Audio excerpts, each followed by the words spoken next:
Fala pessoal, tudo tranquilo? Então, antes de começar o código em si, eu acabei, ao finalizar a gravação das aulas sobre o código, vendo que era necessário uma aula para entender os conceitos, um pouco do Pygame e um pouco do jogo que vamos implementar, que é o jogo da cobrinha, também conhecido como o jogo Snake, tá? Por quê? Porque tem muitos conceitos que na realidade estão embutidos ali no código, que a gente não vai trabalhar muito a fundo sobre como o jogo funciona. Eu vou repetir eles ao longo das videoaulas sobre o código, mas vou tentar fazer essa aula um pouquinho mais explicativa, um pouquinho mais livre aqui no quadro branco, para vocês compreenderem como funciona o jogo e talvez até a estratégia de como montar um, um jogo do zero, que é a primeira coisa, não é o código em si, mas sim a ideia de como o jogo irá funcionar, como ele funciona. Ter essa compreensão ajuda muito vocês na hora de criar, seja um jogo, seja um programa, seja qualquer coisa que envolva código, ok? Então, para começar, a gente tem que compreender que, no primeiro momento, uma das primeiras definições quando a gente fala de Pygame é a criação da tela. Então a gente vai criar uma tela aqui, vamos supor que vai ter altura, não se esqueça aqui, ó, altura e largura. Isso vai ser muito comum, porque outro detalhe importante é que isso na realidade é um plano cartesiano. Então a gente vai definir uma janela, que vai ser onde nosso jogo vai ser executado. Normalmente, nesse caso, o jogo do Snake, a tendência é trabalhar com uma janela quadrada, vamos pôr um 600 por 600, 600 de altura por 600 de largura. Então isso significa que a gente vai ter como se fosse uma matriz ou um plano cartesiano, a representação que vocês acharem mais interessante na cabeça de vocês, com toda essa possibilidade de ponto, cada ponto sendo constituído por um valor de x, que indica o posicionamento na horizontal. Vou até botar aqui, ó. Vamos lá, o x vai ser azul. Ó, temos x e temos o y, que vai ser a altura. Até aí tudo bem, mas e compreender como a gente vai começar a dar esses valores? Então, lá vai a primeira dica, ó. O primeiro ponto aqui, este ponto, onde inicia a nossa tela, vai ser 0x e 0y. Perfeito. Tá, mas como eu vou me deslocar dentro deste mapa, dentro dessa tela, dentro dessa parte gráfica? Também é simples, ó. Em termos de x, se o deslocamento for para direita, nós estaremos acrescentando. Então vamos supor, se eu quiser o outro extremo dessa tela, ele vai ser o limite desse desenho, que seria aqui 600, porque foi acrescentando x até o final, e 0y, porque a gente não alterou a altura dele. E é o mesmo caso quando a gente trabalha com o y, ok? Se a gente está trabalhando com o y, vai baixando aqui e vai aumentando o y. Então, este ponto aqui seria 600 de y, mas 0 de x. E por fim, se a gente quisesse simbolizar aqui, 600 por 600, tá? Compreendemos que a nossa tela de jogo é quadrada, como se deslocar nela. Também é importante citar que objetos com número negativo não vão aparecer na nossa tela, mas eles existem. Então vamos supor que se eu mandar Python desenhar algo por aqui, ainda vai existir. Vai ser, vamos supor, aqui a gente vai ter um x negativo, né? E o y positivo. Então, nesse caso aqui a gente baixou um pouco. Vou pressupor aqui que seja 10 de y e vai ficar meio tortinho, mas vocês vão entender. Menos 20. Tá.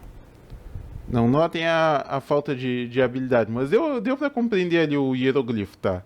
Então, sobre o jogo em si, porque a princípio a gente não vai lidar muito com isso nesse primeiro momento, mas isso talvez nos ajude no futuro, que eu vou entrar ainda nisso. O jogo em si é extremamente simples. Snake é um jogo onde há uma cobra, que é controlada pelo jogador, que vai se deslocando pelo campo, e a partir disso ela vai ter que comer a maçã. Então, o que é a cobra? A cobra, a princípio, nós como jogadores vamos ver ela assim. Mas ela não é assim. Na realidade, ela é composta de diversos segmentos, diversos quadradinhos, tá? Então, cada um desses quadrados, que a princípio a gente vai fazer um planejamento para que eles tenham altura e largura igual também, vai ser uma parte da cobra, sendo que tem uma parte específica que vai ser a cabeça. Vou até simbolizar aqui, ó. Vamos pintar. Essa seria a cabeça. Por que é importante entender a cabeça? Porque a cabeça é onde a gente consegue definir o deslocamento da cobra. A cobra vai fazer o possível deslocamento para cima, para a direita, para baixo, e também poderia aqui para a esquerda, tá? Que aí ela na realidade iria reverter. Em alguns jogos, se fizer esse deslocamento da cobra sobre a cobra, ele dá game over. Então tudo isso vocês têm que pensar. Essa seria uma regra válida na visão de vocês, ou a reversão, onde o rabo da cobra, vamos dizer assim, vou simbolizar aqui também, a cauda dela, ou seja, seu último elemento, seria substituído pela cabeça. Alguns jogos funcionam assim, mas não todos. Isso já é uma opção do desenvolvedor, certo? E qual é o objetivo? Tendo esse deslocamento, lembrando aí que não vai ter deslocamento nas diagonais, então isso é bem interessante, até já vou acrescentar aqui, ó. Na realidade, o que a gente tem? Quando existe esse deslocamento, a gente vai estar... No caso, para baixo vai aumentar y, para cima vai diminuir y, e no caso da direita vai aumentar x, e aqui vai diminuir x. E aí, sempre lembrando, uma das condições de término de jogo é tu extrapolar a barreira da tela. Então, ou seja, se o x for maior do que 600, morreu, assim como y, tanto x quanto y, ok? Se x ou y for maior que 600, morreu. Ou se x ou y aqui, tá, ficou borrado, mas enfim, dá para entender, for menor que 600, tá? Quer dizer, menor do que 0. O que ocorre? Isso, ou a gente está extrapolando a tela para a esquerda, ou para baixo, ou para cima, ou para a direita. Essa é a ideia. Se não precisa ser uma condição dupla, mas se uma das posições estourar uma dessas regras, é game over, tá? E a gente vai ter que desenhar aleatoriamente a maçã, que também vai ser representado por um quadrado. Em algumas versões de Snake é um desenho em si de uma maçã, mas isso não tem grande impacto, vamos dizer assim. Aqui a gente está trabalhando mais a lógica do jogo. E a ideia é a cobra ir se movimentando, e cada vez que ela come a maçã, ela vai crescer uma unidade. Aí vou ir lá, comeu a maçã, cresceu uma unidade, e ao mesmo tempo essa maçã que a gente tinha aqui desaparece e reaparece em outro ponto aleatório. Isso é outra coisa sempre importante frisar. A maçã sempre vai trabalhar com esse conceito de aleatoriedade, mas mesmo assim é uma aleatoriedade controlada. Por quê? Porque muitas vezes, até mudei a ferramenta, mas enfim, muitas vezes quando a gente está trabalhando, a gente vai gerar números aleatórios, mas a gente vai trabalhar para eles seguirem as regras do jogo. Vou dar um exemplo. A cobra vai se deslocar em quantidades específicas, e ela vai dar pequenos pulinhos, vamos dizer assim. Tu não vai fazer uma cobra hiperrealista, não é um Fortnite da vida. A cobra ela vai passar daqui para cá, no caso, para esse que a gente acabou de criar. E posteriormente, quando ela se deslocar novamente, sempre que ocorre? Toda vez que a cobra se desloca para um ponto, vamos supor, essa cobra aqui está com 1, 2, 3, 4. Aqui seria a cabeça atual, não vou redesenhar, mas a ideia seria essa. Eu vou até apagar aqui, ó, tá? Vamos supor que essa cobra tenha 4 elementos. E aí ela se deslocou, foi para a direita. Quando ela vai para a direita, todo elemento anterior vai ocupar a posição do posterior dela, ou seja, o primeiro elemento, a cabeça, é o único que vai para uma posição nova. O segundo elemento ocupa a posição do primeiro, o terceiro elemento ocupará a posição do segundo e, por fim, o quarto elemento ocupará a posição do terceiro e não será mais desenhado a posição da cauda. A cauda e a cabeça é que realmente vão ir se deslocando pouco a pouco. O resto sempre vai ir ocupando. A cauda é apagada e a cabeça vai para a nova posição. Com isso, o que ocorre é que sempre vai ter essa ideia de sequência, vamos supor assim.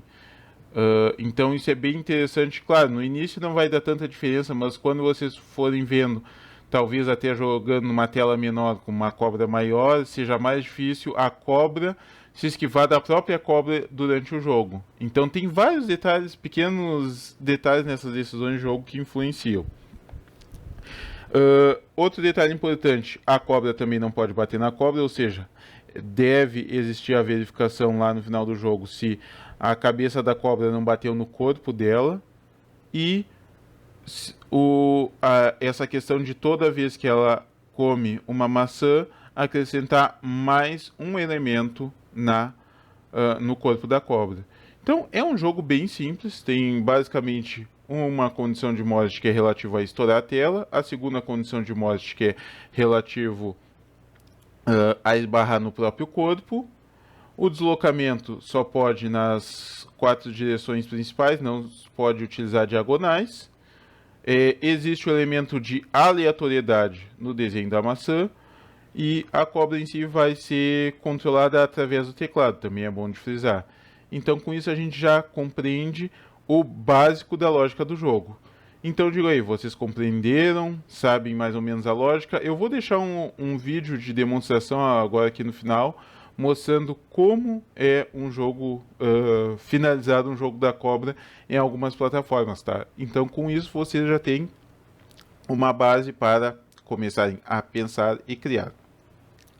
Um forte abraço e até mais!